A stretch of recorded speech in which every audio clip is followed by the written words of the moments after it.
Uma boa tarde a todos e a todas. Gostaríamos de cumprimentá-los, né, pelo feriado, né, do Dia dos Trabalhadores, por essa data tão importante para todos nós. Neste primeiro momento, gostaríamos de informar que estamos dando início, né, aos editoriais com o propósito de discutir, levantar algumas discussões aqui pelo blog acerca do dia depois do coronavírus, ou seja, como ficaria o mundo, né, depois de superarmos essa pandemia do coronavírus. Como havíamos prometido, né, há uma série de discussões neste sentido, onde pretendemos abordar a questão do Estado, a relação do Estado com a sociedade, ou talvez aí possamos falar numa reavaliação, né, de algumas desse padrão de relação. O Estado vinha se eximindo, né, de suas responsabilidades e de repente com a crise social e econômica provocada pelo coronavírus, isso talvez devesse ser repensado, né? Quer dizer, o Estado volta a ter uma participação importante na regulação da economia, e isso não é pouco, né, se considerarmos o desmonte, né, o desmonte do Estado ao longo do estado de bem-estar social ao longo desses últimos anos e muito mais recentemente, né, nas últimas décadas, né, sobretudo aqui no continente latino-americano. O Estado, na verdade, se transformou aí efetivamente, né, num agente, né, de acumulação do capital, né, um agente de acumulação do capital, favorecendo a todas as iniciativas de acumulação do capital e efetivamente se eximindo, né, de toda a sua responsabilidade com os outros contingentes sociais. Mas, enfim, né, essa é uma discussão que mereceria ser aprofundada e talvez tenhamos um momento, né, nesse debate de voltarmos a essa questão. No momento, o importante, ou o que eu pretendo discutir com vocês, até numa referência efetiva a esse dia do trabalho, é a questão de como fica, né, o mundo do trabalho nesse pós-coronavírus. Eu gosto muito de fazer uma reflexão acerca, né, de umas posições assumidas pelo professor Tasso de Mello, né, num dos artigos, inclusive, aqui publicado no blog. O professor Tasso de Mello traz algumas observações importantes, né, sobre como o coronavírus chegou ao país. Na verdade, não é nenhuma avaliação científica, né? Não é nenhuma avaliação do ponto de vista da ciência, né? De como se deu esse percurso, quem trouxe o coronavírus para o Brasil, mas como nós recepcionamos esse vírus aqui, ou em que condições nós recepcionamos esse vírus aqui no Brasil, ou em que condições a sociedade brasileira se encontrava, né, quando nós passamos a enfrentar essa crise sanitária do coronavírus. Nós já vivíamos uma crise política, né, que no momento passa por um recrudescimento. Ela só tem se agravado, né, quer dizer, ela não foi minimizada com a chegada do problema do coronavírus. E uma crise do ponto de vista econômico, né? Do ponto de vista dos resultados, né? Ou dos não resultados esperados, né? Obtidos aí por esse receituário ultraliberal que está sendo implementado no Brasil de uma forma bastante radical, né? Aí nós estamos aí enfrentando aí um problema de desemprego e um problema também relativo ao baixíssimo crescimento do PIB, né? Com suas consequências daí inevitáveis.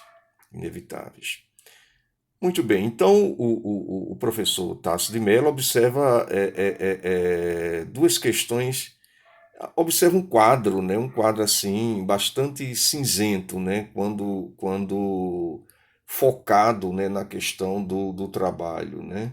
Nós temos aí um contingente estimado em aproximadamente 50 milhões de pessoas, perdão, naquilo que a gente poderia chamar ainda, né, de emprego formal, dado o desmonte, né, das políticas trabalhistas ao longo dos últimos anos, né, com perdas sensíveis dos direitos dos trabalhadores, mas enfim, 50 milhões ainda dentro de uma, teoricamente, o que poderíamos chamar de formalidade. E algo em torno disso, né? Algo em torno disso, bem próximo a isso também, de trabalhadores na informalidade, né, vivendo daquilo que a gente poderíamos, eu classifico bastante, né, de bico institucionalizado, uma vez que o Estado passou de uma certa forma, inverter esse processo, né, quer dizer, criar todas as condições para o crescimento dessa informalidade, ao passo em que desmontava, né, a rede de proteção, né, do trabalho formal. É como que um estímulo, né, à informalidade. Daí a expressão bico institucionalizado. O emprego informal crescendo, né, com o apoio efetivo do aparelho de Estado, né? E aí nós temos aí essas empresas aí que trabalham por aplicativo, como o Uber, o iFood, né, o Zé Delivery, 99 e tantas outras aí, no crescimento vertiginoso, inclusive nesse momento, né, de pandemia, né, que eles passaram a ser bastante exigidos. Mas enfim, é aquele emprego precário, né, onde o trabalhador não tem vínculo com ninguém, não tem vínculo com a empresa prestadora desses serviços, e são muito mal remunerados, né, sem nenhuma proteção, sem perspectiva de aposentadoria, enfim, de garantia de algum tipo de direito, né, caso ocorra algum tipo de acidente. Já tivemos até uma situação inusitada, né, a greve do baú. Como é que nós ficaríamos com a greve do baú?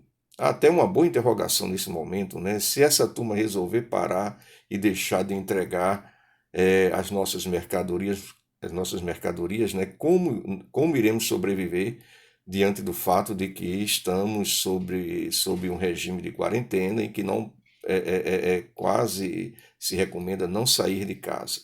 Enfim, um outro debate, uma outra discussão que a gente vai aprofundar num segundo momento.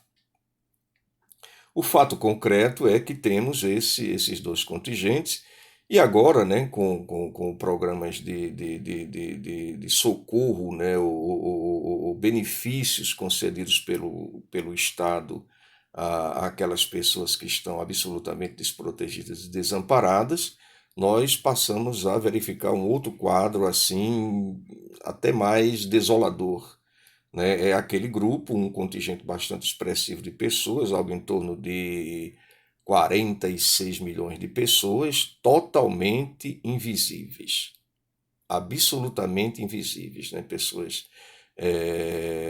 em alguns casos, analfabetas, pessoas, em alguns casos, que não têm o CPF, que não têm acesso à internet, que tem quando tem, né, um aparelho celular que não permita a recepção de um código, enfim, que possa facultar o acesso a uma conta, a pessoa também não tem uma conta.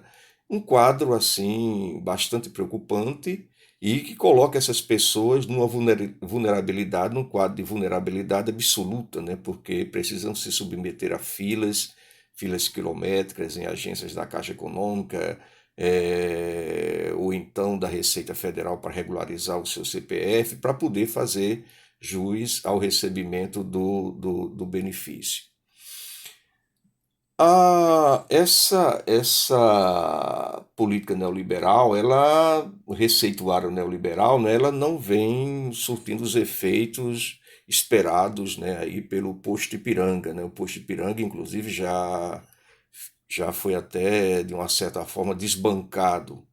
Voltou a ser empoderado, né? Porque o presidente até recentemente chegou a colocar que é ele quem diz, ou quem fala por economia no governo. Mas, diante do quadro, né, até assessores palacianos passaram a ponderar sobre a necessidade de reavaliar isso, principalmente neste momento de pandemia, né? E que há uma fragilidade bastante evidente de determinados segmentos sociais e que o Estado não pode se omitir de suas responsabilidades, né? Justamente o Estado que vinha efetivamente se afastando sistematicamente dessas responsabilidades, agora com a crise do coronavírus, volta a ser acionado, né, no sentido de atender a determinadas demandas sociais. Não se sabe muito bem, né, como ficaríamos depois do coronavírus, mas é um outro debate, é uma outra discussão que nós poderíamos desenvolver com vocês depois, né, se esse Estado vai efetivamente reavaliar essas políticas ou se o capital vai continuar ditando suas normas, né, as políticas ultraliberais vão serem efetivadas, com consequências naturalmente graves, né, para o tecido social, como já vemos, já estamos observando ao longo desses anos. Essa discussão, inclusive, levantou, né, essa crise do capital é uma temática tão interessante que levou o filósofo, né, Zizek, né, o filósofo esloveno Zizek, a levantar ou escrever, fazer algumas reflexões, né, ele que tem uma mente bastante aguçada, né, sobre um possível novo comunismo, né, o que o vírus, né, a pandemia, está provocando uma espécie de novo comunismo. Isso causou até uma polêmica com a nossa assessoria, né, da área de relações exteriores aí, né, sugerindo que o Zizek estava denominando o vírus, né, o coronavírus, de um vírus comunista. Né? Zizek até depois respondeu de forma bastante contundente a essa observação, e muito, muito, muito, muito feliz, como outras tantas, né, do nosso Ministério das Relações Exteriores, criando inclusive um problema de natureza econômica com um dos países com os quais mantemos relações das mais efetivas, né, desse ponto de vista. Mas, enfim, é uma outra discussão. Nesse aspecto, né, o Zizek, de uma certa forma, converge, né, com um outro pensador, o sociólogo catalão Manuel Castells. Manuel Castells, outro dia, escreveu um texto bastante interessante, né, sobre o que precisamos mesmo. Né? Eu acho que ao longo do texto, né, algo como vamos resetar, o que precisamos resetar, né, depois com as lições trazidas pelo coronavírus. E, num determinado momento, ele coloca com bastante propriedade, né, faz uma pergunta bastante instigante: o que precisamos mesmo? Né? O que vamos precisar mesmo? Entende? Qual é a nossa necessidade? E ele mesmo conclui, né, observando que essa necessidade talvez se resuma a uns comes e bebes com os amigos na varanda. Eu até lembrei recentemente que há um colega de rede social que circula bastante por Paris, fotografando Paris, né? E outro dia ele trouxe uma foto bastante emblemática, né? Bastante emblemática de uma senhora, né, de uma senhora com ambas morando num apartamento, e elas colocavam, né, uma bandeja, né, de um lado e outro, né, de uma varanda a outra, e ali elas estavam aí trocando ideias e, naturalmente, com seus comes e bebes, né? Isso é bem emblemático porque as pessoas em casa, né, talvez resumidas a aquilo que é de fato aquilo que é mais importante, né? De fato aquilo que é mais importante, né? Trocar ideias, conversar e dar vazão ao afeto.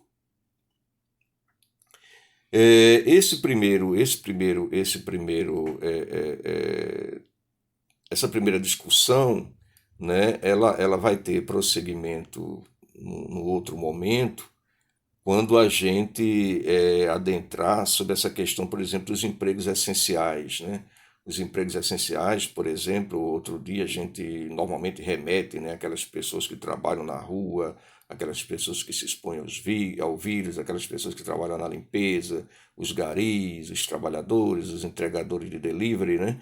Mas eu li outro dia, né, uma reflexão bastante importante de um filósofo,